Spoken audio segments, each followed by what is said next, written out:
Hello. Hello everyone.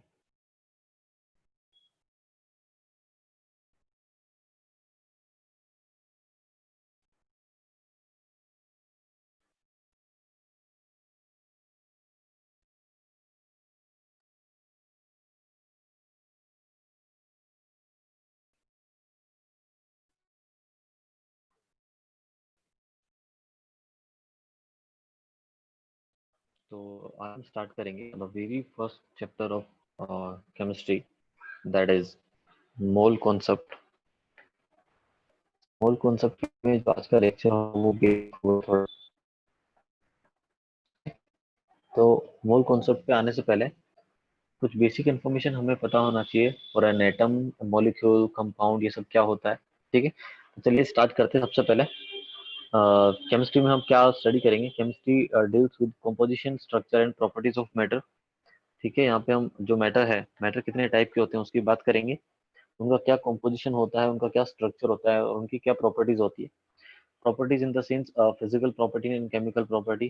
Physical property मतलब उनका appearance कैसा होता है, क्या उनका डेंसिटी है, क्या उनका मेल्टिंग पॉइंट, बॉइलिंग पॉइंट है। और अगर आप केमिकल प्रॉपर्टी की बात करें तो कैसे वो रिएक्शन में पार्टिसिपेट करेंगे। ठीक है, so the next term is matter, right. So matter क्या होता है? Matter is anything that has mass and occupy space. ठीक है, कोई भी थिंग जो जो स्पेस ऑक्यूपाई कर रहा है वो मैटर है। उसको दो तरीके से क्लासिफाई किया गया है। First one is physical classification और जो सेकंड है वो है chemical classification. Physical classification study करते हैं, बहुत ही सिंपल है। Solid, liquid and gas, right. Solid के बारे में पॉइंट नंबर वन अगर आप देखें तो पॉइंट नंबर वन में आप देख सकते हैं particles held very closely packed in order manner. मतलब पार्टिकल्स जो होंगे वो बहुत ही क्लोजली पैक होंगे। कैसे दिखेंगे? जैसे मैं यहाँ पे बना रहा हूँ कि पार्टिकल्स आपको सॉलिड में कुछ इस तरीके से दिखेंगे, बहुत ज्यादा क्लोज होंगे वो। ठीक है, तो these are the arrangement of particles in solid state. Okay, ये सॉलिड स्टेट में हो गया। पॉइंट नंबर टू बात करेंगे, सॉलिड स्टेट में no free movement of particles, क्योंकि जो पार्टिकल्स है उतने ज्यादा क्लोज है, उनके बीच में स्पेस नहीं है, तो वो फ्रीली मूव नहीं कर पाएंगे। ठीक है। Point number three, definite shape and volume. जो भी सॉलिड होता है उसका एक डेफिनेट शेप होता है, ठीक है, और उसका एक पर्टिकुलर वॉल्यूम होता है। And point number four is it exist at low temperature and high pressure. इसके लिए मैं एक एग्जांपल लेना चाहूंगा यहाँ पे। जैसे जैसे आइस होता है तो आप इसको कैसे लिखते हैं? देखिए, वाटर जो है वो वेपर में भी हो सकता है, वो सॉलिड में भी हो सकता है, वो लिक्विड स्टेट में भी हो सकता है। तो वाटर को H2O को अगर आपने सॉलिड फॉर्म में लिखा है, इसका मतलब आप किसकी बात कर रहे हैं? आइस की बात कर रहे हैं। आपको पता है कि आइस जो है वो कहाँ पे एग्जिस्ट करता है? एट जीरो और below 0 degree centigrade, right. Zero और बिलो 0 डिग्री सेंटीग्रेड, या तो 0 डिग्री सेंटीग्रेड पे, उससे नीचे आइस एग्जिस्ट करता है। और उससे ज्यादा टेम्परेचर इंक्रीज करेंगे तो लिक्विड फॉर्म आएगा, और भी ज्यादा कर देंगे तो गैसियस स्टेट आएगा। इसका मतलब टेम्परेचर इंक्रीज करने से गैसियस स्टेट के एग्जिस्टेंस का टेंडेंसी बढ़ता है, और टेम्परेचर कम करने से सॉलिड स्टेट एग्जिस्ट कर सकता है। इसीलिए लिखा है low temperature, exist at low temperature. जैसे टेम्परेचर डिक्रीज करेंगे आप कोई भी सब्सटेंस को आप बाय चेंजिंग इट्स टेम्परेचर आप उसका फिजिकल स्टेट जो है चेंज कर सकते हैं। अगर आप टेम्परेचर कम रखेंगे, बहुत ही कम, तो वो सॉलिड में कन्वर्ट हो जाएगा। अगर आप टेम्परेचर बहुत ज्यादा रखेंगे तो गैस में कन्वर्ट हो जाएगा, जैसा कि आपने वाटर का एग्जाम्पल लिया। ठीक है, वैसे हाई प्रेशर लिखा हुआ है, सिर्फ टेम्परेचर की कंडीशन नहीं है, आपको प्रेशर भी ध्यान रखना पड़ेगा। ठीक है, तो प्रेशर से जैसे आपको पता है कि प्रेशर से क्या होता है, आप गैस को लिक्विफाई कर सकते हैं, गैस को लिक्विड में कन्वर्ट कर सकते हैं। उसी तरीके से आप लिक्विड को भी सॉलिड में कन्वर्ट कर सकते हैं। क्यों हो रहा है? क्योंकि जैसे आप प्रेशर अप्लाई करते हैं तो प्रेशर अप्लाई करने से क्या होता है, पार्टिकल ज्यादा क्लोज आ जाते हैं। और जब वो बहुत ज्यादा क्लोज आ जाएंगे तो फिर सॉलिड का फॉर्मेशन हो जाएगा, क्योंकि सॉलिड में पार्टिकल सबसे ज्यादा क्लोज होते हैं। ठीक है, अब पॉइंट, नेक्स्ट पॉइंट की बात करते हैं। लिक्विड में बात करते हैं। लिक्विड में particles are less closely packed, मतलब यहाँ पे जो पार्टिकल्स होंगे वो थोड़े फ्री होंगे। आप देख सकते हैं मैंने यहाँ पे किस तरीके से बनाया, यहाँ पार्टिकल्स थोड़े फ्री हैं। ठीक है, सॉलिड के कंपैरिजन में बात की जा रही है, ये सॉलिड के कंपैरिजन में यहाँ पे पार्टिकल्स थोड़े फ्री होंगे। ठीक है। Point number two, particles can move around to some extent, मतलब पार्टिकल यहाँ मूव कर सकते हैं, बट उतना फ्रीली नहीं, कुछ एक्सटेंट तक ये मूव कर सकते हैं। Point number three, definite volume and indefinite shape. देखिए, जो भी लिक्विड होता है, राइट, जो भी लिक्विड होता है उसका वॉल्यूम जो है वो डेफिनेट होता है। जैसे मान लीजिए आपने 1 लीटर वाटर लिया, राइट, आप उसको किसी भी यूटेंसिल में रखिए। ठीक है, किसी भी यूटेंसिल में रखिए, किसी भी कहीं पे भी रखिए, वो क्या होगा, वो 1 लीटर ही रहेगा। और उसका शेप चेंज हो जाएगा। उसका शेप कैसे चेंज होगा? जिस भी आप कंटेनर में या जिस भी आप यूटेंसिल में उसको रख रहे हैं, राइट, वो उसका शेप क्या कर लेता है, उसका शेप एक्वायर कर लेता है। ठीक है, चलिए। एंड पॉइंट नंबर 4 जो है, exist at intermediate pressure and temperature. ये पी और टी जो है प्रेशर और टेम्परेचर है, और इंटरमीडिएट मतलब सॉलिड और गैसेस स्टेट, क्योंकि सॉलिड लो टेम्परेचर पे एग्जिस्ट करता है और गैस हाई टेम्परेचर पे एग्जिस्ट करता है, तो जो लिक्विड होगा वो इन दोनों के इंटरमीडिएट टेम्परेचर पे एग्जिस्ट करेगा। ठीक है, चलिए। तो मैं वाटर की बात कर रहा था, तो मैं वाटर के लिए I would like to mention H2O liquid जो होता है वो 0 degree centigrade to 100 degree centigrade तक इस टेम्परेचर रेंज में वो एग्जिस्ट करता है। ठीक है, गैस की बात करते हैं। पार्टिकल्स आर फारथेस्ट अपार्ट, मतलब पार्टिकल्स यहाँ बहुत ही ज्यादा दूर होंगे गाइस। आप देख सकते हैं पार्टिकल्स को मैंने यहाँ पे ज्यादा दूर बनाया है, और पार्टिकल्स ऐसे मैंने मैंने तो क्या है, एक पर्टिकुलर ऑर्डर में बनाया, बट इस पर्टिकुलर ऑर्डर में पार्टिकल होते नहीं है, वो तो रेंडम होते हैं। तो मैं इसको क्या करता हूँ, थोड़ा रेंडमली अरेंज कर देता हूँ। ठीक है, रेंडमली आप कैसे भी बना सकते हैं इनको, कोई पार्टिकल्स में कोई पर्टिकुलर अरेंजमेंट नहीं होगा, क्योंकि वो रेंडमली अरेंज है, बहुत फ्री है, आसानी से मूव कर रहे हैं, बहुत ही ज्यादा स्पीड के साथ मूव कर रहे हैं। पॉइंट नंबर 2 है, movement of particle is very fast, बहुत फास्ट वो पार्टिकल्स मूव कर रहे हैं। Point number 3, indefinite shape and volume. जो भी गैसेस स्टेट होता है या जो भी गैस होता है उसका कोई डेफिनेट शेप नहीं होता, उसका वॉल्यूम भी डेफिनेट नहीं होता। ठीक है, जिस भी कंटेनर में आप गैस को फिल कर दोगे उस कंटेनर का वॉल्यूम गैस का वॉल्यूम हो जाता है। ठीक है, point number 4, exist at high temperature. आप जान सकते हैं, आप जानते हैं जैसे H2O जो होता है, H2O गैस जो है that exist at 100 degree centigrade और greater than 100 degree centigrade, right. या तो 100 डिग्री सेंटीग्रेड पे या उससे ज्यादा टेम्परेचर पे एग्जिस्ट करता है। ठीक है, और प्रेशर का कंडीशन भी ध्यान रखना है, लो प्रेशर रखना है। क्लियर है। तो चलिए, यहाँ पे एक पॉइंट में मेंशन करना चाहूंगा। जैसे गैसेस के लिए बोला गया है कि इनडेफिनेट वॉल्यूम होता है, तो अगर गैसेस का इनडेफिनेट वॉल्यूम होता है तो फिर हम गैसेस के वॉल्यूम की बात क्यों करते हैं, या जब भी हम गैसेस के वॉल्यूम की बात करते हैं तो उसका मीनिंग क्या होता है। ठीक है, तो चलिए, यहाँ पे मैं लिख रहा हूँ वॉल्यूम। वॉल्यूम को मैं इसी तरीके से लिखता हूँ, वॉल्यूम ऑफ गैस, जो भी गैस का वॉल्यूम होता है that is equals to volume of container. ठीक है, वॉल्यूम ऑफ गैस क्या होगा, वॉल्यूम ऑफ कंटेनर होगा। इतना क्लियर हो रहा है। चलिए, जिस भी कंटेनर में उसको रखेंगे, अब जैसे मैं यहाँ पे कुछ पॉइंट है वो ऐड करूंगा, मैं थोड़ा थोड़ा बाद में मैं एक्सप्लेन करूंगा वॉल्यूम ऑफ गैस से रिलेटेड प्रॉपर्टी पूरा अच्छे से। उससे पहले हम क्या कर लेते हैं, केमिकल क्लासिफिकेशन को भी स्टडी कर लेते हैं। तो फिजिकल क्लासिफिकेशन हमने देखा, और अब हम केमिकल क्लासिफिकेशन की तरफ चलते हैं। तो केमिकल क्लासिफिकेशन में इसको दो पार्ट में कैटेगराइज किया गया है, pure substance and mixture. Pure substance आप देख सकते हैं, एंड राइट में है मिक्सचर्स। मिक्सचर पे बाद में आते हैं, पहले प्योर सब्सटेंस की बात करते हैं। प्योर सब्सटेंस क्या होते हैं, दे हैव फिक्स्ड कॉम्पोजिशन। ठीक है, एंड सेकंड है, can not be separated by physical method. अच्छा, फिजिकल मेथड की मीनिंग क्या है, फिजिकल मेथड मतलब यहाँ पे बॉइलिंग बॉइलिंग हो गया। जैसे क्या होता है, कभी कभी किसी सब्सटेंस को या फिर आपको पता है जैसे कि आपके पास सोल्ट है और वाटर है, सोल्ट और वाटर का मिक्सचर है, राइट। आप उसको बॉईल करेंगे तो क्या होगा, वाटर वेपराइज हो जाएगा, सोल्ट बच जाएगा। तो बॉइलिंग से आपने सेपरेट कर दिया उन दोनों को, राइट। बट यहाँ पे ऐसा नहीं होगा, क्योंकि प्योर सब्सटेंस है, उसका कॉम्पोजिशन फिक्स होता है। तो यहाँ पे आप नहीं कर सकते। बॉइलिंग के अलावा आप बोल सकते हैं डिस्टिलेशन हो गया। ये सब गाइस, ये सब में फिजिकल मेथड है। ठीक है, चलिए। अब प्योर सब्सटेंस में भी दो आते हैं, एलिमेंट एंड कंपाउंड्स। एलिमेंट्स क्या होते हैं, made of only one type of atom. ठीक है, जैसे एलिमेंट का मैं एग्जांपल आपके सामने लूँ, जैसे मान लीजिए मैंने लिखा सोडियम एलिमेंट। तो सोडियम एक एलिमेंट है, और सोडियम जो है बहुत सारे एटम से मिलकर बना है, बहुत सारे एटम्स होंगे। और जो भी एटम्स होंगे वो एटम क्या होंगे, आइडेंटिकल होंगे। सभी एटम एक जैसे दिखेंगे, आइडेंटिकल एटम्स यहाँ पे बोला जाएगा। क्लियर हो रहा है। चलिए, कंपाउंड्स पे आते हैं। कंपाउंड्स क्या होता है, मेड ऑफ टू और मोर टाइप्स ऑफ एटम। मतलब टू या टू से ज्यादा टाइप के एटम होंगे कंपाउंड में। जैसे मान लीजिए मैंने यहाँ पे H2O लिखा, तो H2O क्या है, एक कंपाउंड है, आप ऐसा बोल सकते हैं। H2O क्या है, एक कंपाउंड है। इसमें क्या है, आप देख सकते हैं कि टू तो हाइड्रोजन एटम है, टू तो हाइड्रोजन के एटम है, राइट। और आप यहाँ पे बोल सकते हैं कि यहाँ पे वन जो है वो ऑक्सीजन एटम है। क्या है, वन ऑक्सीजन एटम है। तो ऑब्वियस सी बात है, हाइड्रोजन का एटम ऑक्सीजन का एटम दिखने में सेम तो नहीं होगा, डिफरेंट है, इसलिए इनको क्या बोला गया, कंपाउंड्स बोला गया। ठीक है, चलिए मिक्सचर की तरफ चलते हैं। मिक्सचर में दो पार्ट है, होमोजीनियस एंड हेटेरोजीनियस। होमोजीनियस का डेफिनेशन आप देखिए यहाँ पे क्या लिखा हुआ है, have uniform composition and density through out. Uniform composition and density through out, क्या मीनिंग है गाइस इसका, अगर मैं आपको सिंपल वर्ड में बताऊं, तो होमोजीनियस का मीनिंग होता है सिंगल पीस। इसका मीनिंग होता है सिंगल पीस। मतलब जैसे ही मिक्सचर है तो ऑब्वियस सी बात है, आपको पता है कि एक से ज्यादा कंपोनेंट होगा। तो जैसे ही आपने एक से ज्यादा कंपोनेंट को मिक्स किया तो आपको सिर्फ सॉल्यूशन में एक फेज दिखना चाहिए, एक सिंगल फेज दिखना चाहिए। जैसे जैसे इसका एग्जांपल आप देख सकते हैं, लिखा हुआ है salt plus water, NaCl plus water, NaCl salt होता है। जब आप इन दोनों को मिक्स करेंगे तो आपको क्या बनता है, एक सॉल्यूशन बनता है।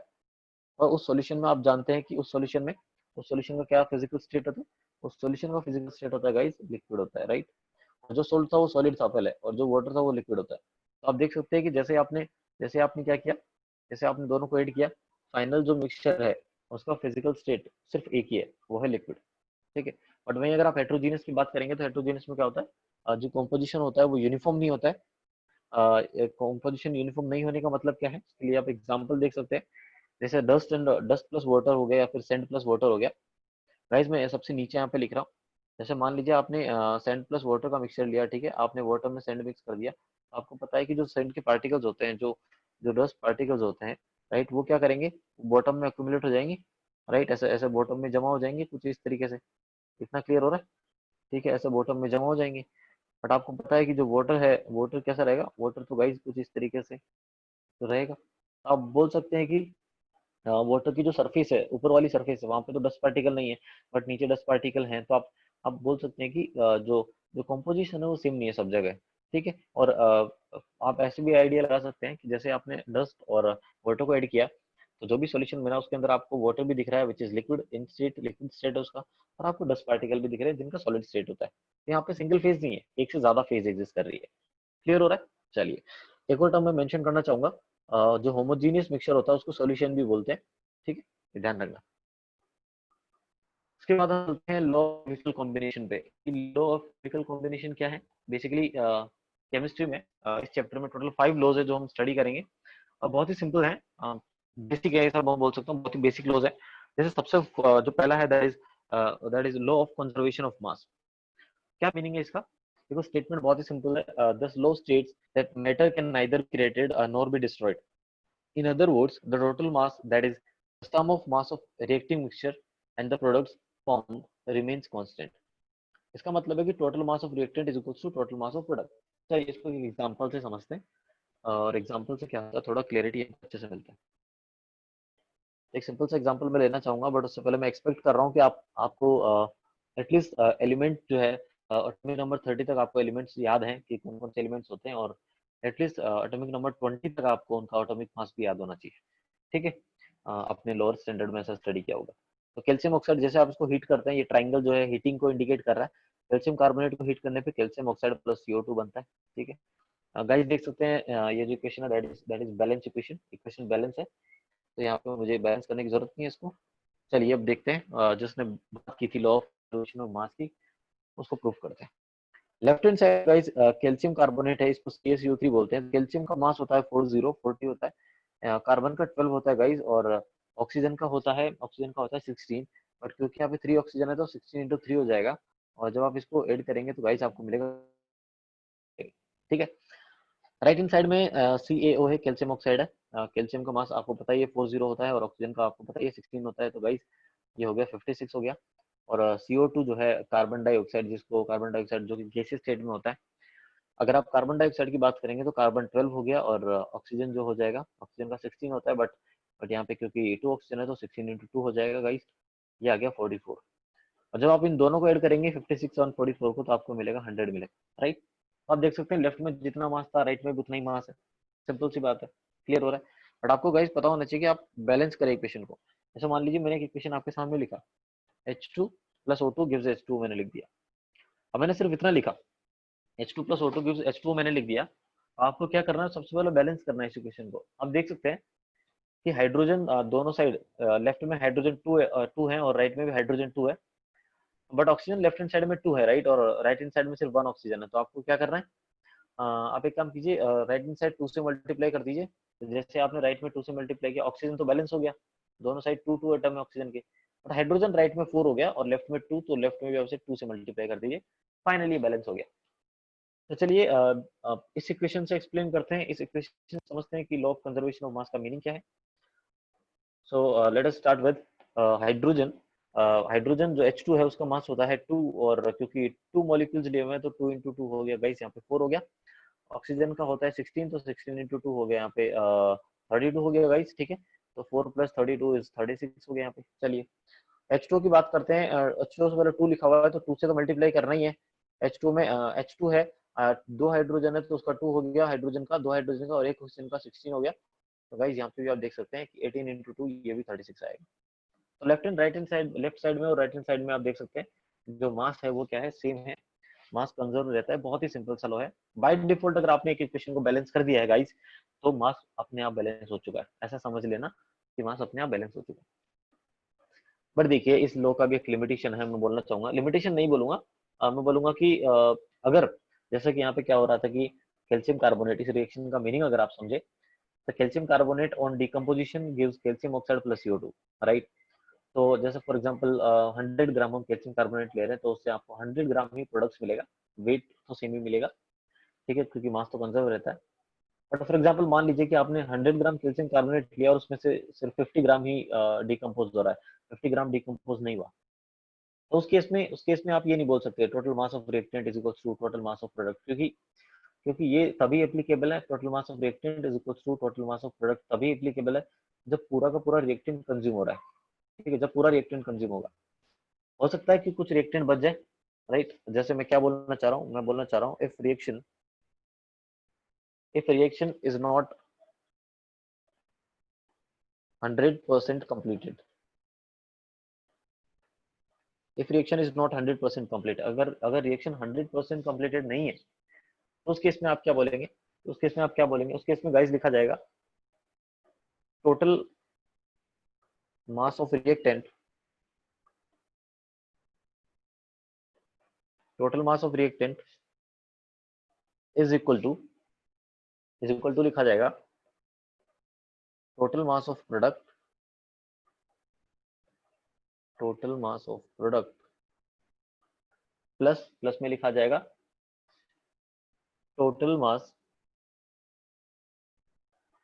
Total mass of unreacted reactant, मतलब जितना भी रिएक्टेंट बच गया है उसको। जैसे मान लीजिए स्टार्टिंग में आपने 100 ग्राम लिया और 100 ग्राम में से सिर्फ 40 ग्राम ही रिएक्ट कर रहा है, तो 60 तो बच ही गया, राइट। तो आपको तो पता है कि टोटल मास ऑफ रिएक्टेंट 100 ग्राम है, बट जो प्रोडक्ट मिलेगा वो तो सिर्फ 40 ग्राम से ही मिलेगा, क्योंकि सिर्फ 40 ग्राम ही डिकम्पोज हो रहा है। तो राइट हैंड साइड में आपको प्रोडक्ट का मास तो लिखना ही है 40 ग्राम, उसके साथ में आपको ये भी लिखना है कि कितना रिएक्टेंट बच गया, विच इज 60 ग्राम, यहाँ पे जो एग्जाम्पल मैंने लिया उसमें। तो आई होप ये क्लियर होता है आपको, ठीक है। चलिए जो law of conservation of mass है ये एक जगह एप्लीकेबल नहीं होता है गाइस, मैं मेंशन करना चाहूंगा यहाँ पे, तो मैं यहीं पे लिख रहा हूँ नोट बना के। ये जो law of conservation of mass है बेसिकली ये एप्लीकेबल नहीं होता है न्यूक्लियर रिएक्शन में, ठीक है। In nuclear reaction, nuclear reaction में ऐसा क्यों नहीं होता है, क्योंकि as we all know according to Einstein equation E is equal to mc square, E is equal to mc square, मतलब m जो है यहाँ पे दैट इज m होता है मास होता है और E जो है एनर्जी होता है, ठीक है। इसका मतलब जो मास है वो क्या करता है, मास एनर्जी में कन्वर्ट हो सकता है। फॉर एग्जांपल कुछ अमाउंट जो मास है अगर वो एनर्जी में कन्वर्ट हो गया, तो अब मास कंजर्वेशन लॉ नहीं लगेगा, राइट, क्योंकि वो जो मास है वो तो एनर्जी में कन्वर्ट हो चुका है, तो मास कैसे कांस्टेंट रह सकता है। तो न्यूक्लियर रिएक्शन में या फिर जहाँ पे भी आइंस्टीन इक्वेशन एप्लीकेबल होता है या जहाँ पे भी मास जो है एनर्जी में कन्वर्ट हो रहा है, गाइज आप वहाँ पे मास कंजर्वेशन लॉ नहीं लगा सकते, ठीक है। तो आई होप ये क्लियर होता है। वेरी फर्स्ट लॉ, अब सेकंड जो है that is law of definite और कांस्टेंट प्रोपोर्शन, आप देख सकते हैं स्क्रीन पे आप लोगों को विजिबल है, लॉ ऑफ डेफिनिट और कांस्टेंट प्रोपोर्शन। क्या मीनिंग है इसका, बहुत ही सिंपल है ये, एक एग्जांपल से मैं अगेन यहाँ पे एक्सप्लेन करना चाहूंगा। जैसे मान लीजिए H2O है आपके पास, H2O वाटर रहता है, वाटर का ये मॉलिक्यूलर फॉर्मूला है। इसके अंदर हाइड्रोजन, गाइस आपको पता है कि इसके अंदर हाइड्रोजन 2 ग्राम यहाँ पे हाइड्रोजन होता है, और जो ऑक्सीजन है, आप अगर ऑक्सीजन की अगर आप बात करें तो ये होता है 16 ग्राम हाइड्रोजन, ठीक है। ठीक है, ये ग्राम यहाँ पे क्यों लिखा मैंने, ये इस टर्म के बारे में मैं ज्यादा क्लियरिटी आपको बाद में दूंगा। और ये एक H2O का वेट नहीं है गाइस, एक H2O का वेट ये 2 + 16 18 ग्राम नहीं होता है, इतना ज्यादा नहीं होता है, बहुत कम होगा। ये मैंने ये एक मोल की बात की है, ठीक है, एक मोल की बात की है। तो अब ये मोल क्या होता है उस पर आगे आएंगे, अभी के लिए मैं एग्जाम्पल के लिए समझा रहा हूँ, क्योंकि आप थोड़ा बहुत जानते हैं एटॉमिक मास के बारे में। तो हाइड्रोजन का 2 हो गया, ऑक्सीजन का 16 हो गया। अब बिना यूनिट के भी ध्यान रखे तो भी चलेगा, तो मैं एक काम करता हूँ यूनिट हटा देता हूँ, ठीक है। तो 216, 2 और 16 लिखा मतलब आई होप आपको क्लियर है कि जो 2 है that is related to hydrogen है और 16 ऑक्सीजन से रिलेटेड है। तो 2:16 जो हो गया उसको सिंप्लीफाई करो 1:8 आएगा, ये H2O का हो गया। मतलब ऐसा है कि हाइड्रोजन और ऑक्सीजन का जो वेट है उसका रेशियो क्या है, 1:8 है। हाइड्रोजन और ऑक्सीजन के वेट का रेशियो क्या है, 1:8 है। अब वाटर जो है, वाटर को ऑब्टेन करने का सोर्स क्या क्या हो सकता है। देखो वाटर जो है वो टेप वाटर से भी आ सकता है, तो टेप वाटर तो प्योर होता नहीं है राइट, तो उससे आपको H2O चाहिए तो इम्प्योरिटीज रिमूव करना पड़ेगा। तो टेप वाटर से भी आप प्योर H2O ऑब्टेन कर सकते हैं, प्योर H2O की बात कर रहा हूँ। फिर आप रिवर वाटर की बात कर सकते हैं। आप टेप वाटर और रिवर वाटर दोनों तो अलग अलग होंगे राइट, दोनों में कंपोजिशन का थोड़ा बहुत वेरिएशन तो आएगा आएगा। वाटर नहीं, वाटर के अलावा जो भी इम्प्योरिटीज है उसमें वेरिएशन आएगा। और इसके अलावा इन जनरल मैं लिख देता हूँ अदर सोर्स। बहुत सारे सोर्स हैं, केमिकल रिएक्शन में भी H2O का फॉर्मेशन होता है, तो वहाँ पे भी। तो कोई से भी सोर्स से अगर आप H2O को बनाएं, इररिस्पेक्टिव ऑफ द सोर्स, जिस भी सोर्स से आप H2O को बना रहे हैं उस H2O के मॉलिक्यूलर फॉर्मूले में उस H2O में हाइड्रोजन और ऑक्सीजन का जो वेट रेशियो है 1:8 ही होगा, वो फिक्स है। इसी को बोला जाता है लॉ ऑफ डेफिनेट और कांस्टेंट प्रोपोर्शन। स्टेटमेंट में रीड कर रहा हूँ, proportion of element by weight in a given compound will always remain exactly the same. In simple term, we can say that irrespective of its source, origin or its quality, its quantity, the percentage composition of elements by weight in a given compound will always remain the same. Right? मतलब जो भी source से उसको आप obtain कर रहे हैं, जिस भी सोर्स से आप ऑब्टेन कर रहे हैं, उन एलिमेंट्स का जो मास का रेशियो है वो क्या रहेगा, हमेशा फिक्स रहेगा, सेम रहेगा।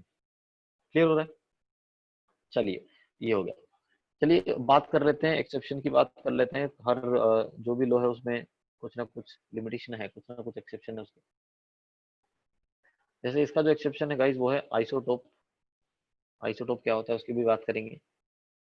And non stoichiometry compound, non stoichiometry compound क्या होता है। नॉन स्टोइकियोमेट्री टर्म हमने पहली बार सुना है, क्या होता है इस पे भी डिस्कस करेंगे। आइसोटोप होता है गाइस जैसे जैसे मान लीजिए मैंने लिखा H2O, बाय डिफॉल्ट H2O लिखा हुआ है तो ऑक्सीजन वहाँ पे 16 वाला होता है, और H2O 18 भी हो सकता है, ऐसी बात नहीं है, H2O 18 भी हो सकता है। ऑक्सीजन जो है वो आइसोटोप का मीनिंग है कि सेम ही जो एलिमेंट होता है उसका क्या होता है, एटॉमिक नंबर जो होता है गाइस सेम होता है, बट उसका एटॉमिक मास वेरी करता है, एटॉमिक मास डिफरेंट होता है। ठीक है, तो जब एटॉमिक नंबर सेम होगा और एटॉमिक मास डिफरेंट होगा तो आप उनको बोलेंगे आइसोटोप। जैसा कि यहाँ पे ऑक्सीजन का हो रहा है, ऑक्सीजन का बाय डिफॉल्ट लिखा हुआ नहीं है बट एटॉमिक नंबर तो 80 है, बट मास चेंज हो रहा है, एक जगह 16 है दूसरी जगह 18 है। ठीक है, तो यहाँ पे आप बोल सकते हैं, आप ऐसा यहाँ पे नहीं बोल सकते, law of definite constant proportion आप यहाँ पे नहीं लगा सकते, क्योंकि क्योंकि ऑक्सीजन का मास चेंज हो रहा है तो हाइड्रोजन ऑक्सीजन का मास का रेशियो भी चेंज होगा। ठीक है, क्लियर होता है। सेकंड है नॉन स्टोइकियोमेट्रिक कंपाउंड। अभी नॉन स्टोइकियोमेट्रिक कंपाउंड क्या होता है, जैसे गाइस मैं आपको बता दूं, शायद आप लोगों ने देखा नहीं होगा बट ऐसा कंपाउंड भी होता है Fe0.93O। मतलब आयरन और ऑक्सीजन है, ये ओ जो लिखा है ना राइट हैंड साइड में, गाइस ये ऑक्सीजन है, जीरो नहीं है। ठीक है, तो ये जो है दैट इज ऑक्सीजन एटम, और जो Fe है वो है आयरन एटम। 0.93 का क्या मीनिंग है, ये तो आपको जब आप धीरे धीरे केमिस्ट्री में पढ़ते रहेंगे तो आपको समझ में आ जाएगा कि ये 0.93 का क्या मीनिंग है। एक कंप्लीट एटम भी नहीं है यहाँ पे। ये नॉन स्टोइकियोमेट्रिक कंपाउंड होते हैं जिसमें इसमें ये सब रेशियो जो है ये इंटीजर नहीं होते, इनको नॉन स्टोइकियोमेट्रिक कंपाउंड बोलते हैं। यहाँ पे भी आप बोल सकते हैं कि आयरन और ऑक्सीजन का जो वेट है वो फिक्स नहीं होगा, हो सकता है कंपोजिशन चेंज हो जाए। ठीक है, तो ये इसका लिमिटेशन है। अब हम बात करते हैं थर्ड लॉ की, that is law of multiple proportion. हाँ, यहाँ पे हम बोल सकते हैं कि ये थोड़ा अच्छा लॉ है, इसको आप समझिए थोड़ा समझने के लिए। मतलब कॉन्सेप्ट वाइज अगर आप देखें तो जो पिछले वाले जो दोनों लॉज थे वो बहुत ही ज्यादा सिंपल थे, और यहाँ पे थोड़ा आपको यूज करना पड़ेगा, कॉन्सेप्ट आपको यहाँ पे माइंड यूज करना पड़ेगा। ठीक है, चलिए, तो यहाँ पे है this law states that when two element combine to form two और more than two different compound. Two elements यहाँ पे नाइट्रोजन और ऑक्सीजन मैंने कंसिडर कर लिया, जब ये दोनों कंबाइन होंगे तो कंपाउंड्स बनेंगे। उसने बोला कि टू और मोर देन टू कंपाउंड्स बनने चाहिए, तो ठीक है, नाइट्रोजन और ऑक्सीजन मिलकर बहुत सारे कंपाउंड बनाते हैं। जो बहुत सारे कंपाउंड उनकी मैं बात कर रहा हूँ, तो सबसे पहले आप देख सकते हैं, मैं एक एग्जांपल लिख रहा हूँ यहाँ पे। NO हो गया, N2O हो गया, N2O3 भी होता है, नाइट्रोजन ऑक्सीजन मिलकर N2O4 भी बनाता है और ये N2O5 भी बनाते हैं। कंपाउंड हो गए, 2 से ज्यादा होने चाहिए थे, 2 होने चाहिए था, 2 से ज्यादा होने चाहिए थे। ठीक है, हमने 5 लिख दिया, यहाँ पे कोई दिक्कत नहीं है। अब आप इसमें नाइट्रोजन और ऑक्सीजन की बात कीजिए। पहले वाले जो कंपाउंड है NO में नाइट्रोजन का एक ही एटम है, मतलब 14 है, ऑक्सीजन एक है, 16 है। सेकंड में नाइट्रोजन 2 है, मतलब 14 इंटू 2 होगा, और सेकंड में ऑक्सीजन 1 ही है तो 16 ही आएगा। थर्ड में N2O3 में नाइट्रोजन 2 है तो 14 इंटू 2 28 हो गया, और ऑक्सीजन 16 इंटू 3 48 हो गया, डायरेक्टली लिख रहा हूँ मैं। N2O4 में नाइट्रोजन N2 है तो 28 हो गया, और O4 है, मतलब 16 इंटू 4 है तो ये 64 हो जाएगा। और गाइस सबसे लास्ट में N2 है, N2O5 में, तो उसमें N2 मतलब 28, और ऑक्सीजन का 5 है, मतलब 16 इंटू 5 कितना हो जाएगा, 80 हो जाएगा। तो स्टेटमेंट ये बोल रहा है कि जो भी दो एलिमेंट्स को आपने कंसिडर किया है, उन दोनों को मिला के जितने भी कंपाउंड बनाए, उन दोनों एलिमेंट में आप एक एलिमेंट का मास फिक्स कीजिए। एक एलिमेंट मैं नाइट्रोजन को पकड़ लेता हूँ, यहाँ पे मैं नाइट्रोजन का मास फिक्स कर देता हूँ। फिक्स मतलब सेम होना चाहिए, जितने भी कंपाउंड है उसमें नाइट्रोजन का मास सेम होना चाहिए। तो आप देख सकते हैं सबसे लास्ट वाले में 28 है, उससे ऊपर भी 28 है, फिर भी 28 है, ऊपर भी 28 है, बस पहले वाले में 14 है। तो 14 को 28 करने के लिए गाइस आप क्या करेंगे, आप 2 से मल्टीप्लाई करेंगे। अगर आप नाइट्रोजन को 2 से मल्टीप्लाई कर रहे हैं तो उसके साथ वाला ऑक्सीजन भी 2 से मल्टीप्लाई होगा, तो उस ऑक्सीजन को मल्टीप्लाई कर दिया। अब आप देख सकते हैं नाइट्रोजन का जो पूरा कॉलम है उसमें सब जगह 28 आ रहा है, मतलब नाइट्रोजन का मास आपने फिक्स कर दिया। तो जैसे ही नाइट्रोजन का मास फिक्स किया, पहले वाला जो ऑक्सीजन है वो आया 32, सेकंड वाला आया 16, थर्ड है 48, फिर आया 64, फिर आया 80। मतलब ऑक्सीजन का जो रेशियो है वो क्या आ रहा है, 32 आया, फिर 16 आया, फिर 48 आया, फिर 64 आया, एंड देन लास्ट में 80 आया। तो आप देख सकते हैं इसको आप 16 से सिंप्लीफाई कर दीजिए, ये आएगा 2:1:2, 3:4:5 आएगा। मतलब आप देख सकते हैं सिंपल रेशियो मिल गया। और यही लिखा हुआ है, आप स्टेटमेंट का थर्ड लाइन पढ़िए।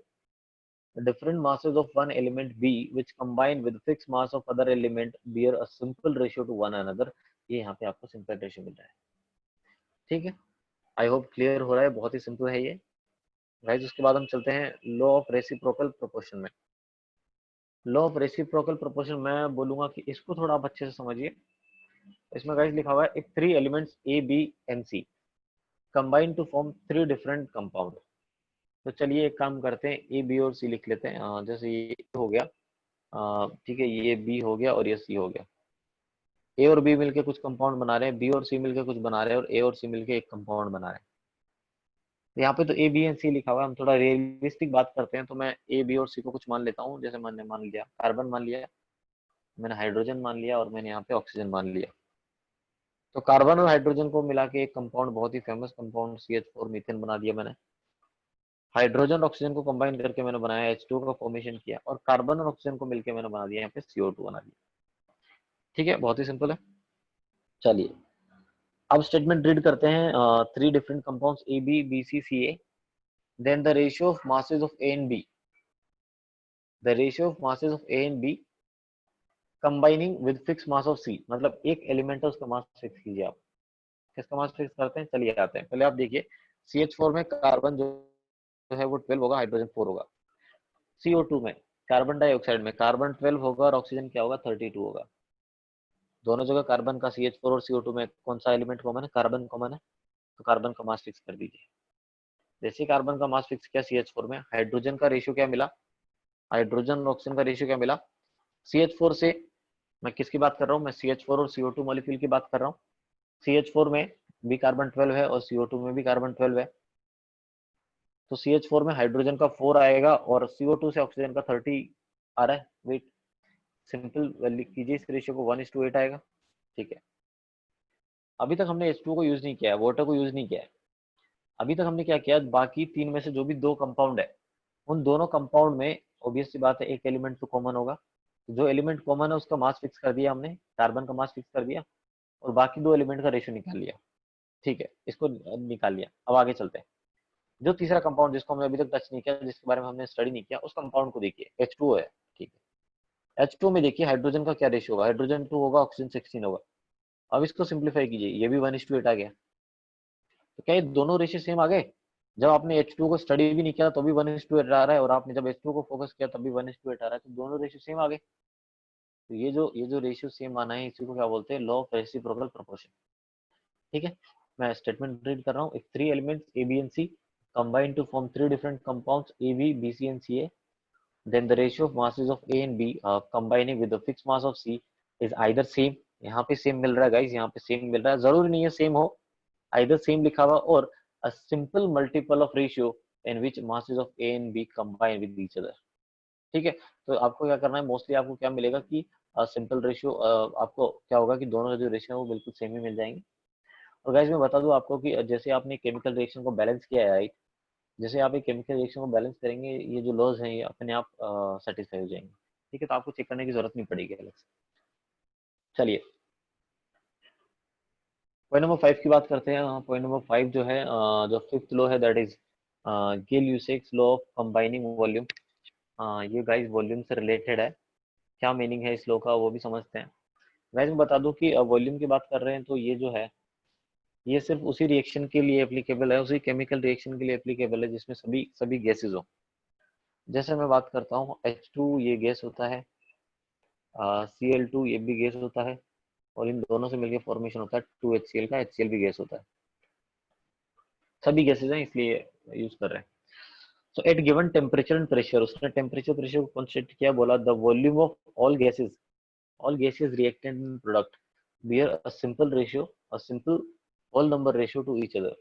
क्या मीनिंग है उसका गाइस? उसका मीनिंग है कि जो भी आपने इक्वेशन लिखा है, इक्वेशन को जो भी आपने बैलेंस किया है, आप देखिए H2 लिखा हुआ है, हाइड्रोजन हाइड्रोजन जो H2 है उससे पहले क्या लिखा हुआ, उससे पहले कुछ नहीं लिखा हुआ, मतलब नंबर 1 है वहाँ पे, मतलब 1 से मल्टीप्लाई किया हुआ है, ऐसा सोच सकते हैं. क्लोरीन Cl2 से पहले क्या लिखा हुआ है, कुछ नहीं लिखा हुआ, मतलब 1 है, 1 से मल्टीप्लाई किया हुआ है. HCl से पहले क्या लिखा हुआ है, HCl से पहले 2 लिखा हुआ है, तो 2 लिख दिया. इनका क्या मीनिंग है 1 1 2 ये सब क्या है? पहले तो मैं ये बता दूं गाइस, इन कोफिशिएंट को बोला जाता है स्टोइकियोमेट्री कोएफिशिएंट. एक केमिकल रिएक्शन को जब आप बैलेंस करते हो तो जो भी कोफिशिएंट आते हैं ना उनको स्टोइकियोमेट्रिक कोफिशिएंट बोला जाता है. अब H2 का यहाँ पे क्या मीनिंग है? इसका मीनिंग है कि 1 मतलब आप अगर इसका 1 वॉल्यूम लेते हैं H2 का, और Cl2 का भी 1 वॉल्यूम लेते हैं, तो HCl आपको क्या मिलेगा, 2 वॉल्यूम मिलेगा. मतलब जैसे आपने H2 जो है 1 लीटर लिया, तो Cl2 1 लीटर आपको लेना पड़ेगा और HCl आपको 2 लीटर मिल जाएगा. बहुत ही सिंपल. बस गाइस आप देख सकते हैं यहाँ पे, बहुत ही आपको ऐसा लग रहा होगा कि हाँ ऑब्वियस सी बात है, अगर 1 लीटर और 1 लीटर मिक्स करेंगे तो 2 लीटर मिलना चाहिए, राइट. तो गाइस ये कंजर्वेशन ऑफ वॉल्यूम जैसा कोई लॉ होता नहीं है, ठीक है, कि केमिकल रिएक्शन की मैं बात कर रहा हूँ. H2 जो है गैस है और Cl2 भी गैस है, और उन दोनों को रिएक्शन पे भी एक गैस बन रहा है. तो ये जरूरी नहीं है कि आपने दो गैसेस का जितना जितना वॉल्यूम ऐड किया है, कंबाइन वॉल्यूम उन दोनों का समान है, ये जरूरी नहीं है. जैसे मैं एक एग्जांपल से समझाना चाहूंगा यहाँ पे. आई होप आप लोग जानते हैं अमोनिया क्या होता है. तो अमोनिया का फॉर्मेशन का रिएक्शन मैं यहाँ पे लिख रहा हूँ. मैं डायरेक्टली गाइस बैलेंस इक्वेशन लिख रहा हूँ. मैं आपको बता दूं कि अमोनिया का जो फॉर्मेशन है उसके अंदर सभी क्या है, सभी यहाँ पे गैसेज है. यहाँ पे गाइस स्टोइकियोमेट्रिक कोएफिशिएंट क्या है, N2 से पहले 1 है, H2 से पहले 3 है, और अमोनिया से पहले 2 है. तो ये हो गए इनके स्टोइकियोमेट्रिक कोएफिशिएंट. अब क्या बात करेंगे हम, स्टोइकियोमेट्रिक कोएफिशिएंट आ गया तो अब हम बात करेंगे कि जो 1 3 और 2 है इसका मीनिंग क्या है. जैसा मैंने पहले बताया था आपको कि 1 का मतलब है 1 लीटर आपने लिया, और 3 का है जो आपने 3 लीटर लिया, तो आपको अमोनिया सिर्फ 2 लीटर ही मिला. आप देख सकते हैं यहाँ पे N2 आपने 1 लीटर लिया, H2 आपने 3 लीटर लिया, तो अमोनिया सिर्फ 2 लीटर ही मिला. ऐसा क्यों हो रहा है, मतलब वॉल्यूम कंजर्वेशन जैसा लो क्यों नहीं है? तो गाइस जो वॉल्यूम होता है वो डिपेंड करता है कि मॉलिक्यूल का स्ट्रक्चर कैसा है, ठीक है. अमोनिया का स्ट्रक्चर कैसा होता है, H2 का स्ट्रक्चर क्या है, N2 का स्ट्रक्चर क्या है, तो सब धीरे धीरे स्ट्रक्चर का आइडिया आपको केमिकल बॉन्डिंग में लगेगा. बट अभी के लिए मैं बता दूं कि एनर्जी कंजर्वेशन लो होता है, मास कंजर्वेशन लो होता है, बट वॉल्यूम कंजर्वेशन जैसा गाइस कोई लो नहीं होता है. ठीक है, क्लियर हुआ. और गैसेज में मैं आपको बता दूं, जब भी आप एक गैसेज रिएक्शन की बात कर रहे हैं, गैसेज रिएक्शन मतलब रिएक्टेंट्स और प्रोडक्ट सभी गैसेज में है, तो जरूरी नहीं है जितना रिएक्टेंट का वॉल्यूम आपने लिया है, डिफरेंट डिफरेंट सभी गैसेज का जितना वॉल्यूम लिया है, प्रोडक्ट का वॉल्यूम भी आपको उसी का सम मिले, ऐसा जरूरी नहीं है. ठीक है, डिफरेंट मिलेगा. तो ये रिएक्शन पर डिपेंड करता है, आपको तो कॉन्सेप्ट से चलना है. ठीक है, तो ये हो गए टोटल 5 लॉज जो हमें स्टडी करने थे. ठीक है, उसके बाद हम चलते हैं डोल्टन एटॉमिक थ्योरी पे. ठीक है, कि डोल्टन ने क्या कहा. तो जो डोल्टन ने बोला बेसिकली उसको मैं समराइज कर रहा हूँ. पॉइंट नंबर 1 जो है, that is elements are composed of extremely small particles called atom. मतलब ये है कि उसने बोला कि जो एलिमेंट्स होते हैं वो उसके अंदर एटम होता है, एलिमेंट जो है वो एटम से मिलके बना होता है. वो हम जानते हैं। Second point, all atoms of a given element are identical, मतलब एक एलिमेंट है जैसे सोडियम है, तो सोडियम के जो भी एटम्स होंगे ना सभी क्या होंगे, आइडेंटिकल होंगे। ऑब्वियस सी बात है, एक एलिमेंट के जो भी एटम्स होंगे वो सभी क्या होंगे, आइडेंटिकल होंगे। ठीक है, आइडेंटिकल होंगे, उनका क्या होगा, उनका साइज सेम होगा, उनका मास सेम होगा, उनका केमिकल प्रॉपर्टी सेम होगा, क्योंकि आइडेंटिकल है तो सभी प्रॉपर्टीज क्या आएगा, सेम आएगा। बट अगर दो डिफरेंट डिफरेंट एलिमेंट्स की अगर आप बात कर रहे हैं तो दो डिफरेंट एलिमेंट्स जो हैं उसके एटम भी क्या होंगे, डिफरेंट होंगे। ठीक है, आई थिंक ये मैं स्टार्टिंग में क्लासिफिकेशन बता चुका हूँ। एक ही एलिमेंट के जो भी एटम्स होते हैं वो आइडेंटिकल होते हैं, और अ, एक से ज्यादा या फिर डिफरेंट अगर आप एलिमेंट को कंपेयर कर रहे हो तो उनके उनके बोल सकते हैं कि उनके एटम्स भी क्या होंगे, डिफरेंट होंगे। ठीक है, चलिए पॉइंट नंबर 3 रीड करते हैं guys. Compounds are composed of atoms of more than one element. In any compound the ratio of the number in any compound, the ratio of the number of atoms of any two of the element present is either an integer or a simple fraction। क्या है इसका meaning, क्या है उसको समझते हैं। ठीक है, और एक बार फिर से इसको रीड करना चाहूंगा मैं। Compounds are composed of atom of more than one element, मतलब कंपाउंड की बात कर रहा है तो चलिए कंपाउंड मैंने लिख दिया, एक H2 कंपाउंड लिख दिया। अब स्टेटमेंट को आगे रीड करता हूँ। इन any compound the ratio of the number of atom of any two of the element present is either an integer। आप देख सकते हैं यहाँ पे बात कर रहा है नंबर ऑफ एटम्स की बात कर रहा है गाइस। हाइड्रोजन के 2 एटम है, ऑक्सीजन का 1 एटम है गाइस, तो ये 2:1 क्या है, सिंपल रेशियो है, सिंपल फ्रैक्शन। चलिए अब बात कर लेते हैं हम CO2 की बात कर लेते हैं, तो यहाँ पे कार्बन का एटम 1 है, ऑक्सीजन के 2 एटम है, 1:2 आ रहा है। ये सब कंपाउंड्स है। अब बहुत ही सिंपल सा उसने इन्फॉर्मेशन दिया।